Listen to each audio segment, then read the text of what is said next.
What's up, deviants? Welcome back to the Naughty Corner. I am your host, Courtney Watts, and this is Court is in Session. We are going to start off with that escalated quickly because we're escalating quickly. So from the subreddit Off My Chest, my ex-husband just guilted me for months about wanting half of our child's ashes. So I finally gave him an urn full of tomato fertilizer. You're a cunt. I don't know if this makes me a terrible person or Yes. just a person who finally broke, but I need to get this off my chest. This is long, but the context matters. I was married for 9 years. For most of that time, I was the one earning degrees, building a career, keeping us afloat financially, emotionally, and practically. He worked a commission job when he felt like it and communicated mostly through threats. Threats to my job, threats to my family relationships, threats to ruin me financially if I ever tried to leave. I stayed far too long because abuse is easier to recognize in hindsight than when you're living inside it. We eventually had a child, not because our marriage was strong, but because at the exact moment I said, I think we should separate, he suddenly decided he wanted a baby after all. Our child was the best thing that ever happened to me. He was present for the fun parts and little else. Everything was always, if you're already doing it, why should I have to? Sick kid on Christmas, he dropped us at the ER and went home. Night feedings, you're the light sleeper. Childcare, you're better at it. I finally moved out. We tried shared custody, but he treated solo parenting like punishment. I'd pick up our kid from daycare and find them still in the pajamas I sent them in, hair unbrushed, shoes mismatched. Meanwhile, he was telling my parents and our friends that I never wanted to fix the marriage. And then everything in my life imploded. Our child had routine elective surgery, the surgeon made a catastrophic error, and after several days in the ICU, our child died. I genuinely can't describe that part, there aren't words. But even in the middle of that nightmare, decisions had to be made, including what to do with the ashes. Both agreed they should not be separated, he insisted on that point. So the day comes to pick them up from the morgue. He's supposed to meet me. He never answers the phone, never responds to texts. I later learn he was partying in the backyard with his family the night before and was likely hungover. So I went alone, sat in a quiet room while a kind woman handed me my child's ashes and a discounted invoice. I paid with my credit card and walked out carrying a box no parent should ever have to carry. A month later, he was skiing with his girlfriend and posting photos of them drinking on social media while I was still on FMLA, barely able to shower. We divorced shortly after. He took everything from our marital home, even items from before I met him. My childhood photos, ornaments from trips, my first bedroom set. I didn't fight. I was empty. And now we get to the reason I'm writing this. 7 months after our child's death, his mother started guilt-tripping him about not having his half of the ashes. Suddenly he was harassing me non-stop, calling, texting, telling people I was withholding them. Legally, the ashes were mine. The paperwork and his messages proved he refused separation at the time. But we're in the middle of an intense malpractice case. My lawyers begged me to keep him calm because he had already threatened to mess with the case out of spite. Then his girlfriend showed up at my house with a cheap Amazon urn and basically wordlessly dropped it into my hands. I stared at that urn for days. I knew I could not go back to the morgue. I could not relive that experience again. I could barely breathe at the thought of walking into that building. So I did the only thing my traumatized, exhausted, cornered brain could come up with. I Googled what human ashes look like. I Googled what type of bag they come in, and then I Googled what looks exactly like human ashes. Turns out, tomato fertilizer. I ordered the same kind of bag used for cremains, ordered the fertilizer, and 2 days later I stood in my kitchen funneling tomato fertilizer into the bag, placing it into the cheap urn, supergluing the lid shut, and delivering it to his doorstep. He never said thank you. He never questioned it. He only texted to call me an asshole for taking this long to be reasonable. My ex-husband now proudly owns an urn full of Miracle Grow because he weaponized grief one time too many. I'm not proud of it. Not sure I regret it either. I'm just finally breathing again after sharing it. Okay, so a couple of things. Do you retract your prior statement? Look, you can be a cunt because of trauma. Like, yes, this guy deserves somebody being a cunt to him. Still, I partially retract it. But also, and I've got a couple of things. First up, fertilizer is not the closest thing you're going to get to ashes. Ashes are.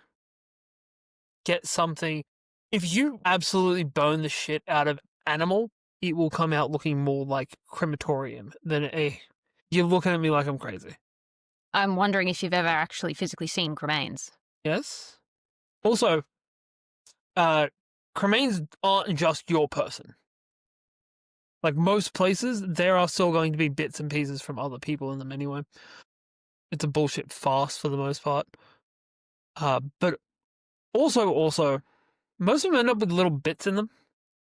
If you're going to replace, if you're going to put something into a bag and say it's cremains, make sure you put little bits of bone chips in there. Like, get a KFC, like, break it up, put it through. You'll be fine. Just makes it more believable. But yeah, that guy is a fuckwit and deserves to be the tomato fertilizer. Honestly, these kind of people just don't make sense to me. Like, if you're going to be someone who doesn't give a fuck about your kid, like, do it with your whole chest and just let your family think you're the cunt you are. Like, why put people through this unnecessarily? Like, you can just say the same thing to them and be like, fuck you, I'm gonna do what I want. I'm not gonna comment because we have lived through somebody being like that until his. Yeah, and that shit doesn't make fucking sense either. Sure it does. People want the validation from external more than they want the validation for the people in their life when they're not happy with their marriage. And it sucks. It is him being a petty douchebag. But it is extraordinarily common. And it's because they don't care about the person they're with anymore. Which, get a fucking divorce. Like, before any of this happens, get a fucking divorce. You don't care about that person. After it happens, go fuck yourself. Yeah, that's not really possible once there's a kid involved. Yes, but at this point, there was no longer a kid involved. As sucky it is to say, they do not have to have anything to do with that person anymore. Yeah, but in this specific case, why she was having to at least come up with some way to play ball was because of the malpractice case. And we don't know what tomato fertilizer looks like wherever this person is. If it is an American kind of tomato fertilizer, then it could very much look like cremains. We also don't know what cremated Americans look like. Could look very different to our cremains here because of what their makeup is. But yeah, it'd be more Macca's rather than home-fed beef. And if you're looking at the significant amount of medical bills she was likely facing for this hospital, having killed her child, then that malpractice suit very easily could be making or breaking her. Which is why, when these kind of things happen, you want to set the person off to the point where they do something illegal, and then they can't affect the court case anymore, because they'll have their ass locked up.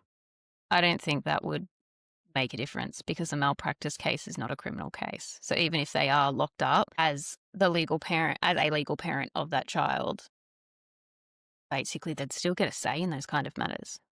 Yes. Depending on the state and the rules. Like, hell, them being sent to prison may very well mean that they can't proceed with a malpractice case, depending on what the law is. I've done plenty of shady shit for the sake of getting things done that just had to be done, and I got to live with that. I stand by the decisions I made. They were the best ones I could make given the circumstances at the time. If people ever question me about them, I'm always honest about it. And when I get called out for it, I'm like, yeah, fair call. I own that. But yeah, sometimes you don't care never about... have a good option. Yes, but you also, for the most part, don't care about the opinions of other people. Whereas this partner obviously did, and that is their problem. But yeah, this guy's a cunt. And just remember, if you're ever in a relationship with this kind of person, that they're not allowed to dig up native species and specific kinds of plants. Okay. Also, if they do, if you don't want to do native species, saffron, because they have to pay a ridiculous amount every time they break it.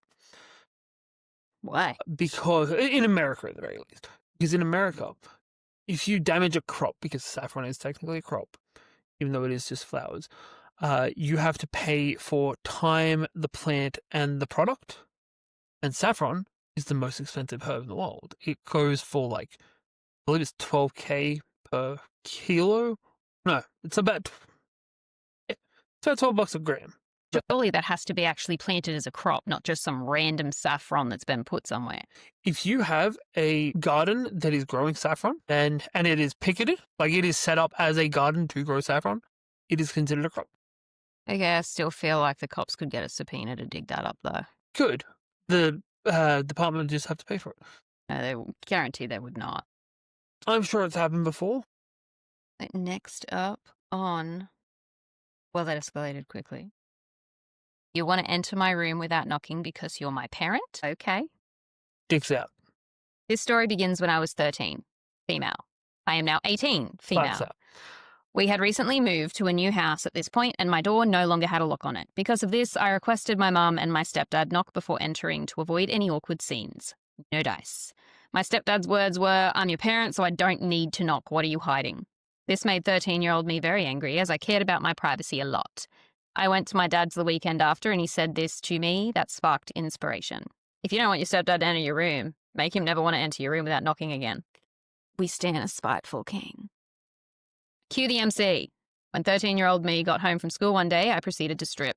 I sat on my bed playing my 3DS and waited for the moment to come. Of course, about 30 minutes into Pokemon Super Mystery Dungeon, my stepdad barges in. Great purchaser games.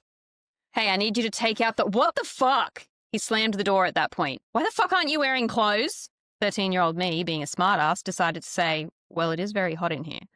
I'd like to point out at this point that I live in a southern state of the US and it gets very hot during most months. And I did ask that you knock. Obviously, knocking was a frequent thing for every single room in their house at that point. Oh yeah, my mum bought me a hook lock for my door after that. Sorry if this was short. I have more stories, but I figured my first should be something I'm sure we've all gone through at some point. So she went from stripping to avoid a stepdad to being a hooker. To clarify, because someone asked and I realized it could have caused confusion. No, it wasn't the original Pokemon Stadium. It was something, it was called something and then Pokemon Stadium, maybe Ultra Pokemon Stadium, something along those lines. Also, no, my stepfather never had any sexual reasons for this my entire life. He just enjoyed being a controlling, manipulative ass. Edit 2, it was Pokemon Super Mystery Dungeon, not Stadium. Edit 4, I've seen a few people doubt. Well, it was just an obligatory thank you for the rewards edit. I've seen a few people doubt the validity of my post or compare it to PH content, I'm assuming Pornhub content. Granted, there is nothing I can do to prove I did this. I do have to say, if you didn't go through this with your parents, I envy you. Being a teenager for me was quite the battle with privacy. And of course, when you first hit puberty, privacy is of the utmost importance. Also because I'm still getting comments about it after my edit, I'm going to go ahead and correct my mistake in saying Pokemon Stadium to the correct game.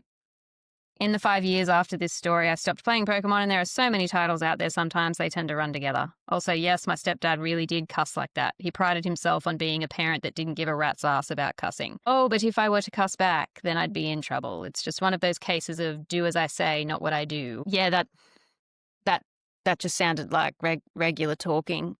Here in Australia, I didn't even clock that at all. Update, my mother saw this post. She was upset I would post this on Reddit, LMFAO. Hi, Mum, I guess. See, I can't really relate to this because I didn't have parents that really cared about what I was doing in my room. But also, my family knew to not walk into my room. It was dank, it was dark, and let's be real, I was a teenage boy, it probably stank like hell. Though, I do know that one of my friends, I'm not going to name names, his family would not just knock on his door was the end of a hallway, and they would knock on the wall the entire way down the hallway until they got to his room. So that way he had a couple of seconds to stop whatever he was doing, especially after he got a girlfriend. Just got to walk extra hard, stomping down the hallway. I don't need to walk extra hard. No, you don't. Okay, so to wrap up, well, that escalated quickly. I snapped my mum out of her homophobia by making her question her own sexuality. Universe. Domino, bitch! When I was a teen, I came out as a lesbian to my homophobic mum. As expected, she did not react well and did not take me seriously. We had a bunch of fights around my sexuality for a few years until one day she tried to justify the fact it was probably a phase by revealing the very peculiar relationship she had with her high school best friend. She told me all about how they were so close that my grandmother couldn't stand her best friend, about how my mum had to sneak out to see her, and they'd secretly send each other gifts by throwing them at each other's windows. When they went to college, they were roommates. It legit sounds like I can't remember if it's like Hans Christian Andersen or that story of like two old school writers, and one was literally like declaring his love for him, screaming out the front of his house in the rain, and ended up like passing out in a puddle and shit. I don't know, it's just making me think of the Boombox. They were original Boombox story. It was a boomer box. Pre-boomer box. It was like the 1800s. But I meant these two, not the writers. She also proceeded to tell me that her and her bestie would often shower together, and I quote, "She was obsessed with my ass and I was obsessed with her chest. We always jokingly groped each other in the shower." Then ended her tirade and look at me now. I'm married to a man, I have 3 kids, and I'm living on a life. I got fed up with her bigotry and decided to match her energy. Since she wanted to convince me I was straight so badly, I simply went, "So you had a girlfriend in high school?" She started freaking out and tried to tell me it didn't mean anything. I ignored her protests like she ignored mine and thank her for being so brave to come out to me. Mind you, my mum also told me that back in high school she was courted by a bunch of guys and essentially was dating like 8 dudes at the same time just to get free meals, but she didn't really care about them. I casually reminded her of that and asked her if it wasn't too hard being married to a man when she was clearly a lesbian. Offered to get her in touch with her high school best friend and rekindle their flame because that was clearly the love of her life. No matter what she said, I kept on insisting that she must be a lesbian in her straight phase. It was the first time in all the conversations we had about my sexuality that she was speechless and had no comeback for whatever I was saying. After that, she stopped bringing up my sexuality. The next year, she even asked to meet my girlfriend. My 14-year-old sister also came out to her last year, and it went incredibly smooth. She was very chill and supportive and didn't once question it. To some degree, I do believe parts of what I said and think my mum is some level of queer and in denial. I don't know if she stopped being a bigot because she realised that or because she finally understood that someone trying to decide your sexuality for you doesn't feel very good. But either way, it worked. Got homophobic parents? Use whatever clues you have from their life to convince them they're gay. Works like a charm. Psychological warfare. Traumatize your parents back. Scissoring beats documentation. I mean, look, I'm the token straight person in my family, so I don't have this one. I'm pretty sure my dad was compensating. Really? Yeah. Like, it's a... Ben's father was a nude photographer, by the way, taking photos of many, many naked women. Yes. He did not take photos in the nude. Though maybe he did. I don't know what his process was. That's part of the reason why I think he was overcompensating, because I don't know a guy that wouldn't be even a little bit problematic being the way my dad was. And super problematic, but not like that. My dad was a bit of a sleaze, to say the least. And he was, from what I've heard, rather faithful to my mother.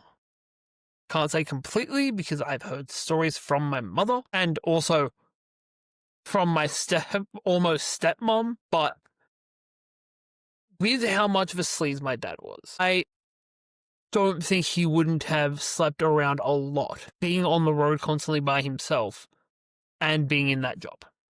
Yeah, so I'm the token straight-ish guy. I'm straight, but Ryan Reynolds is hot. And it's not gay if it's Matt. Okay. Inside joke. We'll get Matt on and explain one day. He'll come teach us chemistry. So yeah, with this one, like, kids, that's how you gotta do it. Like, brute force rarely works with someone, particularly when they're in a higher position of power than you. You gotta go psychological warfare and get manipulative with this shit. It's sometimes the only thing that works. It's either that or the way of brute forcing it is locking their door and sending the lesbians through the window. We haven't had that story yet. But now that you mention it, we are going into a new segment. Well planned. But first time we've actually had one. It is our Tumblr time segment, which, based on the title, is crap I find hilarious from Tumblr. Or that push me into existential crises, because that's just how Tumblr works. Or science side of Tumblr, that still falls into the category of giving me an existential crisis usually. So we have username Weaver Z. Stephanie Meyer. Vampires are all sexy, heterosexual, white, British, rich kids who are geniuses. And Taika Waititi. Shut the fuck up. Every vampire is bisexual and a moron. Username The Durvan. See also various directors. Superheroes are all sexy, heterosexual, rich, white kids who are geniuses. And Taika Waititi. Shut the fuck up. Every superhero is bisexual and a moron. Username Cosmic Microwave Background. Interesting choice. Hashtag as a bisexual moron. Hashtag I very much appreciate the representation Taika is giving us. Who is it that says that Captain America has America's ass? Paul Rudd. Yeah, it's not just Taika That's making America's ass. Yeah, it's not just Taika that's making everyone bisexual. Username Ms. Aston Martini. See also various directors. Pirates are all sexy, heterosexual, cis white men who are dangerous badasses, and Taika Waititi. Shut the fuck up. Every pirate is bisexual and a moron. What movie did he make? Pirate show he does with the New Zealand kid, and they are gay for each other, bisexual for each other. Like Under Our Flags mean death. Okay, I haven't seen it. I still see that kid as a kid. I don't want to see him as a bisexual because he is child in brain. What? When you say... I'm talking about the Welcome to Jumanji, dude. Yeah. You said the New Zealand kid, and I thought the kid that was in... What, like Deadfall? No. I was going to go with Where the Wild Ones Are. Great movie, by the way. Also, with the bisexual superheroes, it does make me think of... there is somebody on all forms of short form media who does shorts that are just why Bucky and Steve are gay for each other and how Bucky is the last one to know, followed closely by Steve. Why would Bucky be the last one to know? Same reason Steve is. He just grew up in a time where that wasn't an accepted thing and they're both closeted. Yeah, but just because it wasn't an accepted thing, it doesn't mean it wasn't a known thing. I know. Like, I'm pretty sure it was... Shit, what was his name? The British Prime Minister at the time during World War II. Oh, Churchill. Yeah. Winnie. I want to say, one of the major Western leaders was like, we want all the gays out of the military. And then the very gay secretary was like, you are going to lose the vast majority. You're going to lose your military. Yeah, you're going to lose the vast majority of your management teams and like 90% of your women that are doing literally like all of the admin work. Everything will grind to a fucking halt. And nothing will be sewn properly. For the record, that is not a sexist joke. Technically, that's homophobic because gay men know a really good stitch. Okay. We have spent the night tonight with our mothers-in-law. It was my mother's 60th birthday, and Ben's mum was watching our kids while we were out. And Following that trend, we have in r/entitled people. My mother-in-law said our baby's name was Temporary and tried to rename her on Facebook. So my husband and I had our first kid 3 months ago. We picked the name Maya after my grandma, who basically raised me. We told everyone during pregnancy that this was the name. His mum didn't like it because she wanted us to use her name or at least something classier. She literally said on the phone, oh, well, we will see what she looks like after the birth and maybe we'll all agree on a better name. I thought she was just being her usual dramatic self. Baby is born, we do the paperwork, birth certificate is done, hospital bracelet says Maya. Last week, mother-in-law posts on Facebook a whole album of my baby without asking and captions it, Meet Baby Amelia. She tagged my husband, his siblings, 20 of her church friends. People started commenting how beautiful little Amelia is. I saw it and texted her, hey, her name is Maya, can you please change it? She replies, I know, but Maya is too short and sounds like a dog name, so I thought we would try Amelia for a bit and see what sticks.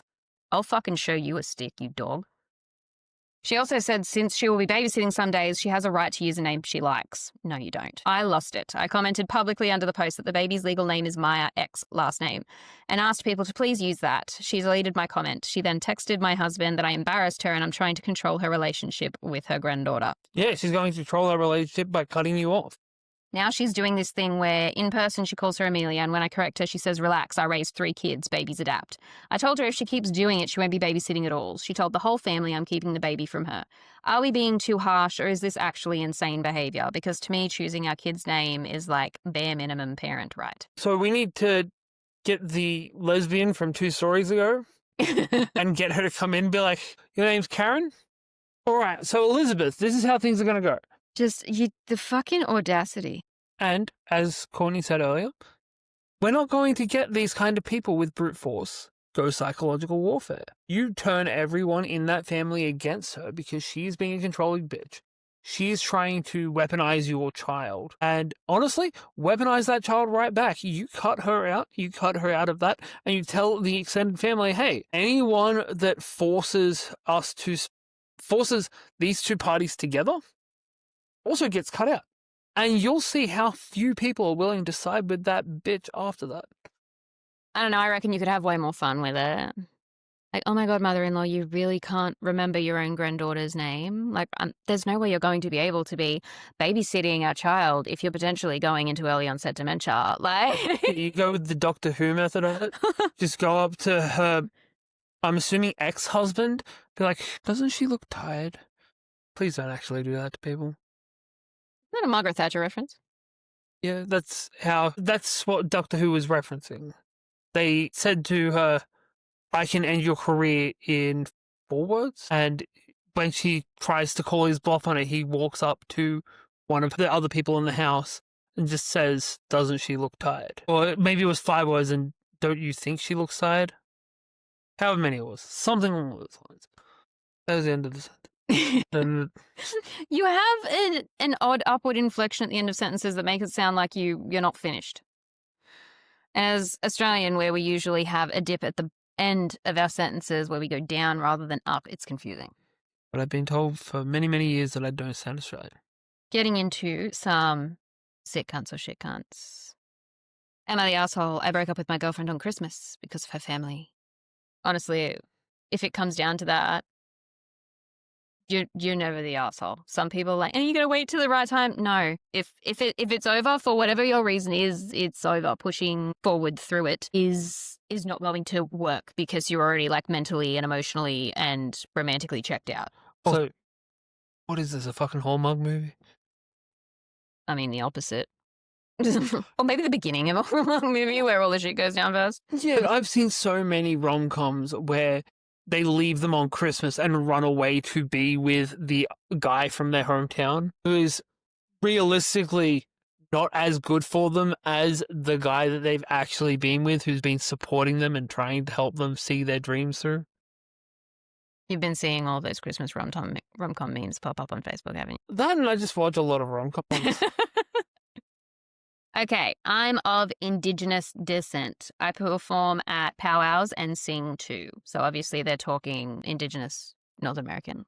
My girlfriend is white, so is her family, except for her brother-in-law. He's African American. This is my first Christmas with them and my girlfriend, been together a year and a half. There's that bit of backstory. So I went to my girlfriend's family gathering for Christmas yesterday, and while there, it comes up that I dance and sing at powwows. Conversation starts off innocent enough, but I get that feeling that people of colour get sometimes when these sorts of talks come up, that tremor in the force. Panic at the Disco, bigotry at the Thanksgiving dinner. And I know something offensive is about to go down. There are about 15 grown people there and 4 children, so I'm fielding questions, statements like, do the words mean anything or is it just gibberish? Most of the shit that comes out of my mouth is just gibberish. I can hop too. How much Indian are you? Do you get money from the casino? I don't know how much Indian he is, but he's putting an appropriate percentage into your daughter. He's zero amount Indian. They're not Indian. Sorry. They're not. You're right. I don't know how much what percentage Indigenous he is, but he's putting an appropriate amount of that percentage into your daughter. Anyway, my girlfriend's uncle tells me to do an Indian chant and wants me to dance too. I said no. Hey, fuck you, cunt. Then girlfriend's dad chimes in with a come on, do one. And then like 6 others start asking. See, this couldn't happen to Indigenous mob here. I saw an Indigenous fella tonight try and throw hands with security. Yeah, but it's like that. They pull an Adam Goods and do like the spear throwing move, and it'd be a really fucking fast lesson. It would go straight from this to that real fast. I wish I could imagine how Adam Goods' response. Actually, it sounds something more like Isaac Compton would do. That Indigenous guy I saw trying to throw hands tonight, after being allowed to finish his drink, tried to flip the cup onto one of the people asking him to leave. Dude just fucking Cobra caught that thing. I'm like, that was impressive. Girlfriend's dad chimes in with a, come on, do one. And then like 6 others start asking. I say it's just weird and I don't want to. Girlfriend's brother-in-law is staring at the floor, glancing over at me with a look that says, I'm so sorry. Seriously, like that. Please let the ending of this story be that they ran away together. Like that. Huckleberry Finn. That brotherhood right there of like the solidarity between different groups of people of color or marginalized races. Like here it would be a black fella and probably like a Chinese Australian. Like that same solidarity crosses race outside, like for everyone that's not white. It's like, oh God, I fucking feel for you. See, it's not just a racial thing though, because I've been in that situation and I've been like, it's us catching eyes with over the table when starts her bullshit. Emily sucks. And the queers got to stick together. And the bands. Emo kids. After about 5 minutes of this shit, her uncle tells his kids to dance and sing like an Indian. So then there's 2 white children making Indian noises and jumping around the room. Girlfriend is laughing, like, what the fuck? And everyone is cheering for them. Me and brother-in-law are staring in complete fucking disbelief. Then they start in on me again. They can do it. Show them how it's actually done. I've had enough. I stand up and tell them I'm not their fucking show monkey and they need to be more respectful of other cultures. Girlfriend just sits there. She's been to at least 10 of my performances and claims to love my culture, and she has not once defended me or it here. I look over at her and ask her to help me out here, and she sheepishly says, they're just kidding around. And I say, okay, well, I'm not kidding around, and I say, we're done. Her dad and uncle start saying something, and her sister says that that's not fair, and I start walking. What the fuck is that? If you're fucking grown adults, what is this? That's not fair. Fuck off. Like, shit ain't fair. Like, why do people owe you fairness if you're being a cunt? Like, I don't. But also, that is fair. You're being a cunt. I start walking to the bedroom to get my shit to leave. While doing so, I forget that she drove her car. And I am without transport to get 4 hours back to my apartment. Come on, black brother-in-law, run off into the sunset with it. So I suck it up, go back out there while ex-girlfriend's grandma is telling everyone off. She was also not happy about what transpired. She's a goddamn saint of a woman. I say to ex-girlfriend, you need to take me home now, please. She's crying, naturally, and her dad says, find your own way, you fucking bastard. And her brother-in-law stands up and says, I'll do it. His wife tells him not to, and he says something like, this was all too much, and he can't just leave me stranded. That's a fucking stand-up gentleman. I hope he came off great in the divorce. So I get into his truck and I'm shaking. There's parts of it. I feel like Granny marched with Martin Luther King. I'm still so fucking pissed off. And he gets in, starts it up, and we're off. About 15 minutes down the road, he looks at me and says, bro, what the fuck? And we start laughing. He tells me about what happened his first time meeting the family and all the stories thereafter, and honestly, I think I dodged a bullet. So today I've been getting messages from my friends and mutual friends of my ex about how I'm an asshole for breaking up with her in front of her family, cussing them all out, and demanding they fly, ? Me back home. Apparently, she's been feeding them all an extremely exaggerated event. One asked me if I keyed her dad's car before I left. Like, what the fuck? Anyways, I've been feeling kind of bad for dumping her in front of her family. Like, my adrenaline is still active and my nerves are all on end. Is what I did too much? How do I get my friends to believe what I did was justified? I know she probably didn't mean what she did, but still, she's also been texting me and trying to smooth things over, but honestly, I don't see it.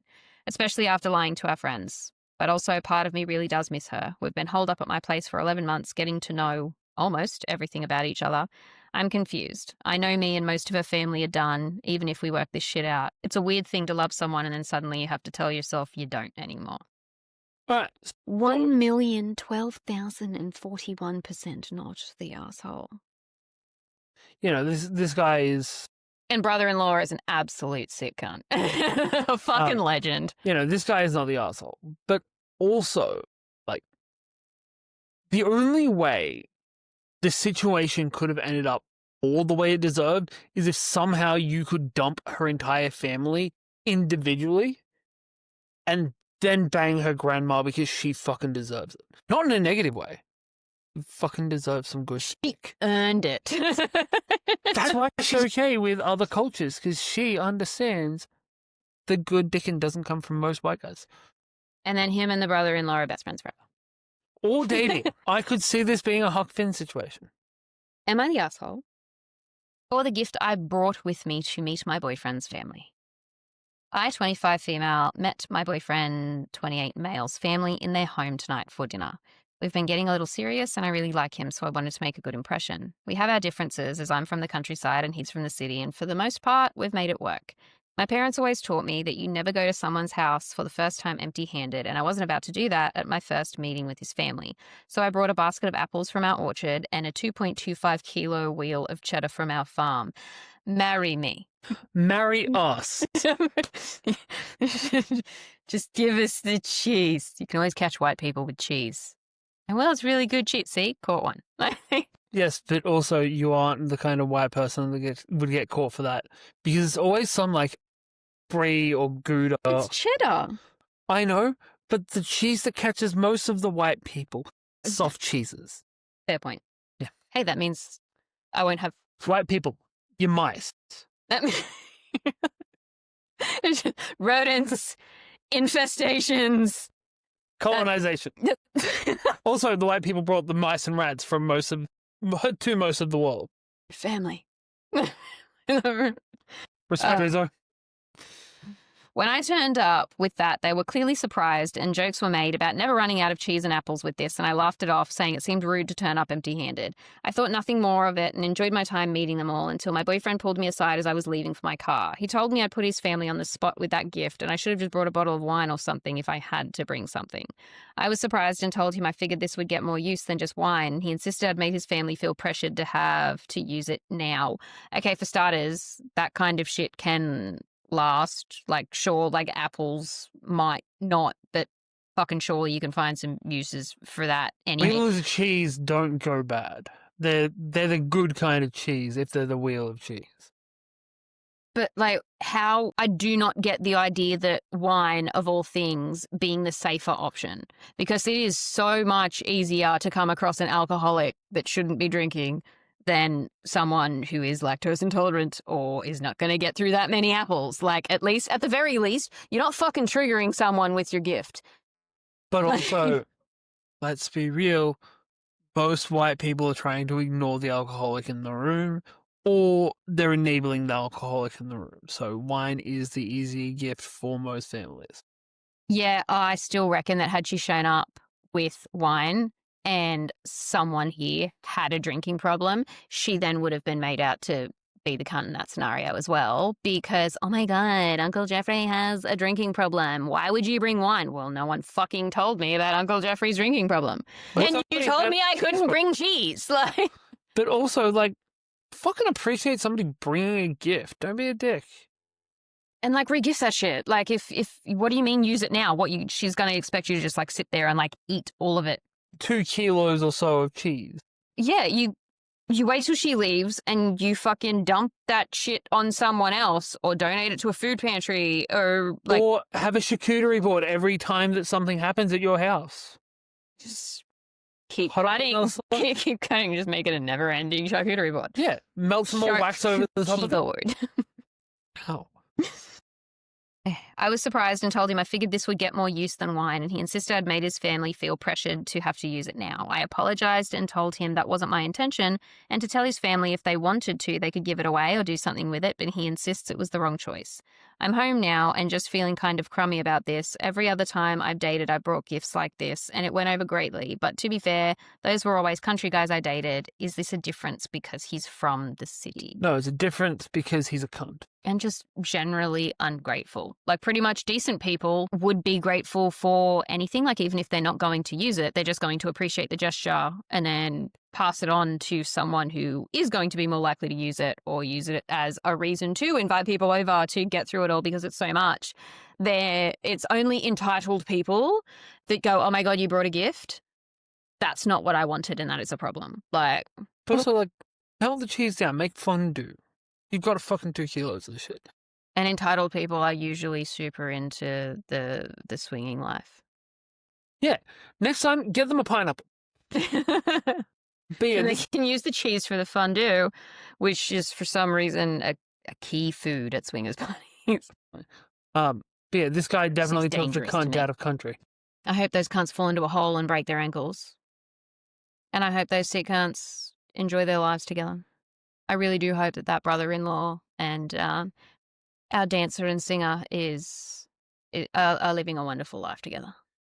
In whatever way they so choose.